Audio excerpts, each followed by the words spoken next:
हम लोग कर रहे थे कि ट्रांसपोर्टेशन जो है प्लांट्स के अंदर, तो हमने देखा कि दो तरीके के टिश्यू होते हैं प्लांट्स में, एक होता है जाइलम टिश्यू, एक होता है फ्लोएम टिश्यू। तो जाइलम का काम है बच्चों पानी पहुंचाना, मिनरल पहुंचाना, और जो दूसरा अपना फ्लोएम टिश्यू है उसका काम है जो खाना बना है, पौधों का खाना, फोटोसिंथेसिस का प्रोडक्ट जो होता है वो होता है ग्लूकोज। तो ग्लूकोज को लेकर body parts, different body part मतलब जो प्लांट्स के बॉडी पार्ट है जैसे कि तना है, रूट्स है, उन तक पहुंचाने का काम फ्लोएम टिश्यू करता है। तो ये प्रोसेस होता है। प्लांट्स में एक और इम्पॉर्टेंट प्रोसेस है जिसको हम लोग बोलते हैं ट्रांसपीरेशन। तो आप लोग नेक्स्ट हेडिंग डालिए ट्रांसपीरेशन, इसको समझेंगे हम लोग क्या है ये transpiration. So it is the process by which plants lose water in the form of vapors।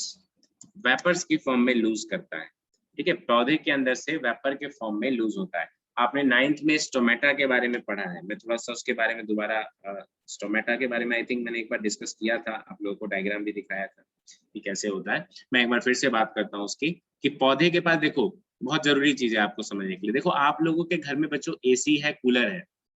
अब पौधे के पास एसी कूलर तो है नहीं, बेचारा ना चल सकता है ना कहीं जा सकता है, तो क्या करेगा, कहाँ से लाएगा वो एसी।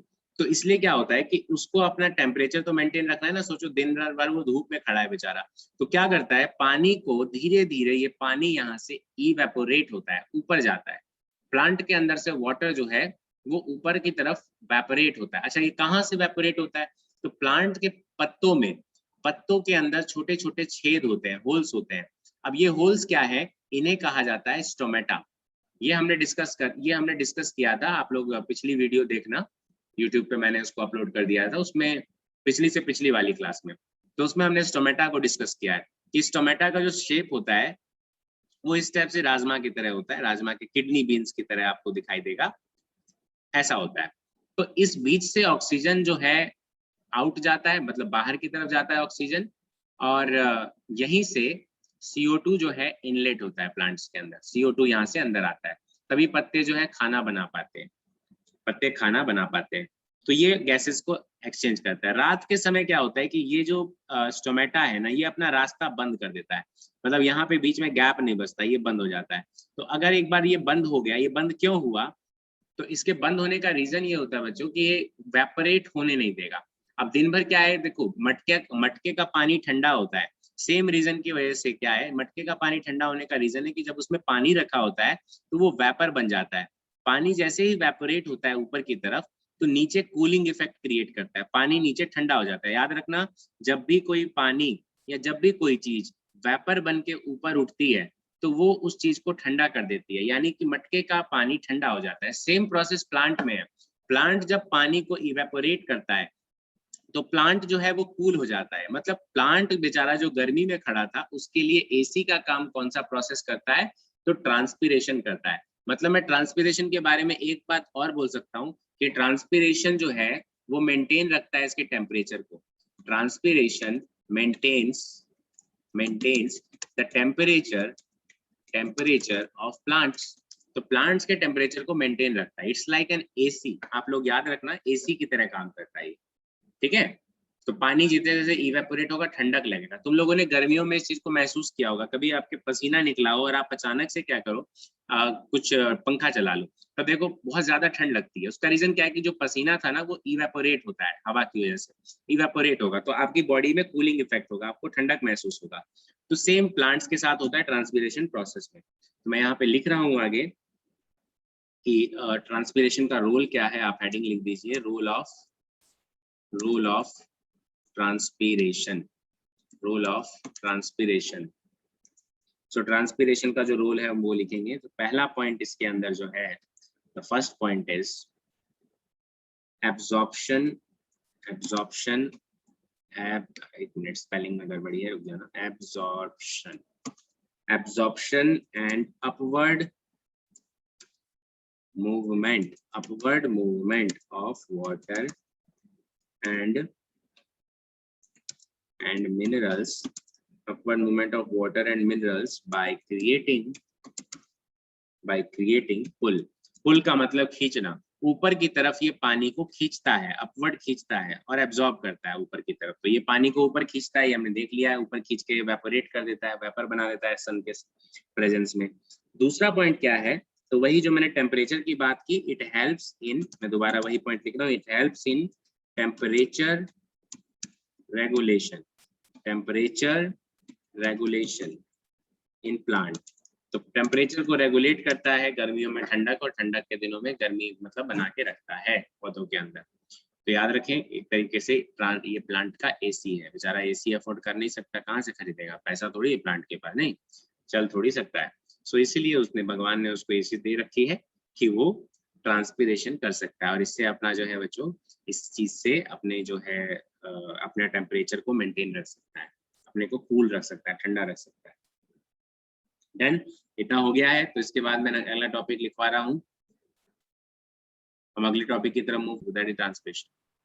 तो ये था ट्रांसपिरेशन। अब हम इससे आगे रिमूव करके आगे बढ़ते हैं। सो अब आता है next excretion. Next topic is excretion. Body से जो यूज्ड सब्सटेंस हो गया, मतलब आपने खाना खाया तो उससे आपने एनर्जी ले लिया, आपने सब कुछ ले लिया, अब उस खाने का जो सॉलिड वेस्ट है उसको बॉडी से बाहर की तरफ थ्रो करना। सॉलिड ही नहीं, लिक्विड वेस्ट भी, यूरिन के मीडियम से या स्टूल के मीडियम से उसको आउट करना, बॉडी से बाहर करना, that is known as excretion. तो एक्सक्रेशन करने, एक्सक्रेशन हम लोग टॉपिक पढ़ेंगे। So write down in this term, पहले मैं लिखवा देता हूँ फिर मैं समझाऊंगा। The process of removal of the harmful metabolic wastes from the body is called excretion. From the body is called excretion. ठीक है, इसको एक्सक्रेशन कहते हैं। तो बॉडी से रिमूव करना, किसको रिमूव करना, यहाँ द का स्पेलिंग में ही जरूर लिख देना, हाँ दी हो गया, ठीक है, THE। The process of removal of the harmful metabolic waste. तो जितने भी मेटाबॉलिक वेस्ट है, हार्मफुल है, जो हमारी बॉडी में हार्म करेंगे, जैसे कि यूरिन, अगर आप यूरिन को बॉडी के अंदर स्टोर करके रखते हैं, आप यूरिन नहीं करते, आप टॉयलेट मत जाइए, तो वो क्या करेगा, वो धीरे धीरे आपकी बॉडी को नुकसान पहुंचाएगा। तो क्या करता है, इसको बॉडी से बाहर करने के प्रोसेस को ही एक्सक्रेशन कहते हैं। ठीक है, सो ह्यूमन का जो एक्सक्रेटरी सिस्टम है उसके अंदर कुछ सेवरल पार्ट्स है। ह्यूमन एक्सक्रेटरी सिस्टम के अंदर कुछ पार्ट्स है, तो उसको मैं लिख रहा हूं, parts of human excretory system. So human excretory system का जो पार्ट है उसमें कुल मिला के हमारे पास 4 पार्ट बनते हैं, जिसमें पहला है पेयर ऑफ किडनी। अपने पास किडनी है, पेयर ऑफ किडनी है मतलब 2 किडनियां हैं, पूरा एक पेयर है। उसके बाद है यूरिनरी ब्लैडर, ये इंपॉर्टेंट है, ब्लैडर जो कि स्टोर करके रखता है यूरिन को। थर्ड पार्ट जो है उसमें आता है पेयर ऑफ यूरेटर। आपके पास यूरेटर है, यूरेटर एक तरीके की नस होती है, मैं आगे भी डिस्कस करूंगा, डायग्राम के थ्रू में समझाऊंगा, आप अभी लिखते चलिए। और लास्ट होता है द यूरेथ्रा। यूरेथ्रा होता है जहां से बॉडी आउट करता है यूरिन को, दैट इज यूरेथ्रा। तो ये 4 पार्ट है ह्यूमन एक्सक्रेटरी सिस्टम के, नोट कर लीजिए इसे, नोट हो गया।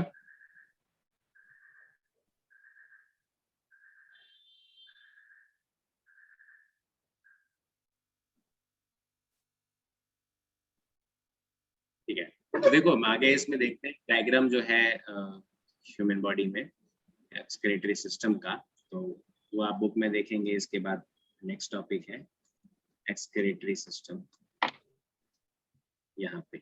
सो देखो एक्सक्रेटरी सिस्टम, ये एक्सक्रेटरी सिस्टम है, इसमें थोड़ा डायग्राम क्लियर नहीं है, नसों मेरे को साफ साफ दिख नहीं रहा है, सारा डायग्राम साफ है लेकिन ये नहीं दिख रहा है, तो भी ब्लैक एंड व्हाइट बना हुआ है। चलो हम नेट पे सर्च करके देख लेते हैं, human excretory system, excretory system. तो हाँ ये है इसका डायग्राम, ये वाला डायग्राम बेसिकली हमें चाहिए, ये वाला।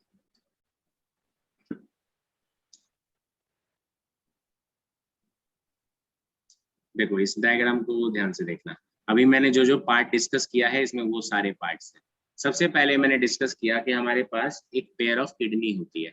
अब इसमें किडनी देखो, ये राजमा के बीन्स जैसी ये दोनों किडनियां हैं। So these are the kidney. तो पहली चीज जो जरूरी पार्ट है हमारे एक्सक्रीटरी सिस्टम का, वो किडनी है। मैं सारे रूल बताऊंगा क्या क्या काम होता है किस किस चीज का। अभी पहले पार्ट्स आप देख लीजिए। फिर मैंने दूसरा यूरिनरी ब्लैडर की बात करी। ये वो ब्लैडर है, देखो यहाँ पे। So this is the bladder. ये ब्लैडर हुआ, दूसरा पार्ट ये ब्लैडर हो गया।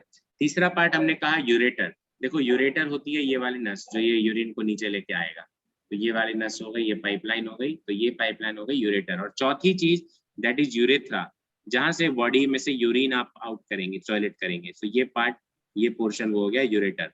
ठीक है, ये मेल फीमेल दोनों का डायग्राम है। It is universal diagram. ठीक है, तो ये आप कंफ्यूज ना करें कि ये मेल पार्ट है ये फीमेल पार्ट, ये सबके लिए एक कंबाइंड है। सो इसमें प्रोसेस क्या है, प्रोसेस देखते हैं एक करके कि किस किस जगह से क्या क्या होता है। तो सबसे पहले यहाँ पे जो रोल है बच्चे, यहाँ पे रेनल आर्टरी का रोल है। देखो रेनल आर्टरी देख रहे हो लिखा हुआ, देखो रेनल आर्टरी यहाँ पे लिखा हुआ है। ये वाला नीला वाला जो है, दिस इज रेनल आर्टरी। लिखा है रेनल वीन, रेनल वीन और रेनल आर्टरी, ये दोनों लिखा हुआ है। आर्टरी होती है बड़ी वाली जो चौड़ी होती है, और विंस होती है पतली वाली। तो हम वही है सेम टू सेम। तो क्या करता है कि रेनल आर्टरी ना ब्लड लेके आता है, ऊपर से खून लेके आता है, यहाँ से ब्लड आता है। अब ब्लड जो आएगा, तो ब्लड के अंदर क्या होगा कि जो ब्लड आया, अच्छा मैंने उल्टा सिंबल बना दिया है, जहाँ पे जाने वाला है वहाँ आने का सिंबल। देखो यहाँ पे आने का सिंबल है, तो यहाँ से ब्लड आएगा। तो जब ब्लड आएगा बच्चे, तो ब्लड के अंदर सॉलिड वेस्ट होता है। अब सॉलिड वेस्ट कौन सा, आपने जब खाना खाया तो खाने में आप सिर्फ कार्बोहाइड्रेट या प्रोटीन नहीं लेते, आप बहुत सारे मिनरल्स लेते हैं। तो उसमें जो सॉलिड वेस्ट बन जाता है, सॉलिड पार्टिकल जो बचता है, वो ब्लड के अंदर से अलग होना चाहिए। नहीं तो ब्लड क्या करेगा, धीरे धीरे थिक होता चला जाएगा, मोटा होता चला जाएगा। होता है ना।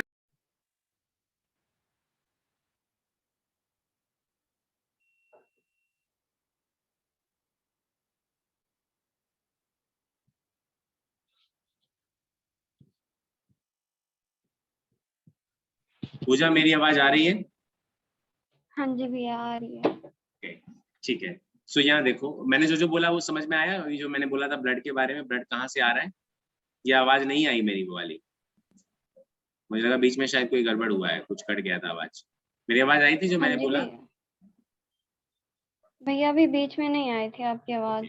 देखो मैंने कहा कि यहाँ से ब्लड जो है इसके अंदर आएगा। अब ब्लड के अंदर जो है ना सॉलिड वेस्ट होता है, सॉलिड पार्टिकल होते हैं। तो सॉलिड पार्टिकल को छान के अलग करने की जरूरत है। जैसे आप सुबह सुबह जब चाय बनाते हैं, तो चाय छन्नी का काम क्या होता है कि जो चाय में सॉलिड सॉलिड पार्टिकल है, जो चाय पत्ती है सॉलिड है, उसको चाय से अलग कर देना। नहीं तो क्या होगा, चाय पियेंगे अच्छा नहीं लगेगा। सिमिलर वे में ब्लड भी अच्छा नहीं लगेगा, ब्लड थिक हो जाएगा। और जितना ज्यादा ब्लड थिक होगा ना, उतना ज्यादा हार्ट को दिक्कत होगी, और हार्ट धीरे धीरे फेल कर सकता है, हार्ट अटैक आ सकती है चीजों में।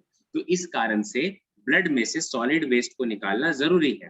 तो वो वेस्ट क्या होता है, ये सॉलिड पार्टिकल, सॉलिड वेस्ट इस जगह से होता हुआ, रेनल आर्टरी से होता हुआ किडनी तक पहुंचता है। अब ये किडनी चाय छन्नी का काम करेगा। ये हमारी बॉडी की छलनी है, ये छलनी है, तो ये छानेगा। सो दिस इज छलनी, मैं यहाँ पे हिंदी में लिख दे रहा हूँ, दिस इज छलनी। तो ये छानेगा। अब छान के क्या अलग करेगा, सो ये फिल्टर करेगा ब्लड को, मतलब ब्लड को फिल्टर करके वापस भेज देगा। देखो वापस जाने का रास्ता भी है, ये रहा ऊपर नीले वाला। तो यहाँ से वापस चला जाएगा ब्लड। और जो बचा हुआ सॉलिड वेस्ट था, अब वो सॉलिड वेस्ट क्या करेगा, इस यूरेटर के मीडियम से, जो आपने पानी पिया था, लिक्विड जो भी आप पानी पीते हैं, उस पानी के साथ उस सॉलिड वेस्ट को मिलाकर यहाँ से नीचे पहुंचाता है ब्लैडर के अंदर। तो यहाँ पे आता है यूरिनरी ब्लैडर के अंदर। अब यहाँ ये स्टोर होता रहता है सारा, धीरे धीरे स्टोर होता रहता है, धीरे धीरे स्टोर होता है। ऐसा तो नहीं होता कि टॉयलेट लगी और तुरंत करना जरूरी है, नहीं। आप थोड़ी देर रोक सकते हैं उसको। तो रोक क्यों सकते हैं, क्योंकि आपके पास ह्यूमन बॉडी के अंदर ब्लैडर है, तो वो वहां पे उस चीज को स्टोर करता है। तो धीरे धीरे स्टोर होता जाएगा। फिर जब आपको मौका मिला, आप यहाँ से यूरिन पास ऑन, यूरेथ्रा के मीडियम से यूरिन को आउट कर सकते हैं बॉडी से। Am I clear? क्या सारी बात समझ में आई? आपको प्रोसेस क्लियर है? हाँ एक्यूरेटरी जी सिस्टम भैया। समझ में आ गया? ओके ठीक है बच्चों, तो ये डायग्राम ध्यान रखना। ये डायग्राम जो है समझना जरूरी है, बनाना जरूरी नहीं है। हमें प्रोसेस को समझना जरूरी है कि किस किस प्रोसेस के थ्रू ये पार्ट होती है, क्या क्या चीजें हैं जो इन्वॉल्व हैं इस सब में। तो वो सारे प्रोसेस जरूरी है। तो अब आप लोग लिख लीजिए, हेडिंग डाल दीजिए, प्रोसेस ऑफ एक्सक्रेशन। ये हमारा आज का हेडिंग होगा, मैं यहीं पे क्लास को स्टॉप करूंगा, प्रोसेस ऑफ एक्सप्रेशन बस लिख दो हेडिंग। मैं यहाँ से अगली क्लास में स्टार्ट करूंगा, तो जब मैं पूछूं कि आखिरी क्लास में क्या पढ़ाया था, तो आप मुझे बताएंगे कि सर प्रोसेस ऑफ एक्सक्रेशन से स्टार्ट करना है, ठीक है। अगली क्लास लास्ट क्लास होगी इस चैप्टर की। सो बस हमारे पास एक्सक्रेटरी सिस्टम ही है जो बचा हुआ है, तो एक्सक्रेटरी सिस्टम कराऊंगा ह्यूमन में, फिर प्लांट के अंदर, और दैट्स इट, टॉपिक खत्म हो जाएगा। आई होप आज की क्लास सब समझ में आया जो भी हुआ। हाँ जी भैया। कोई डाउट है? नो भैया। ओके, अंश आप बताओ बच्चे।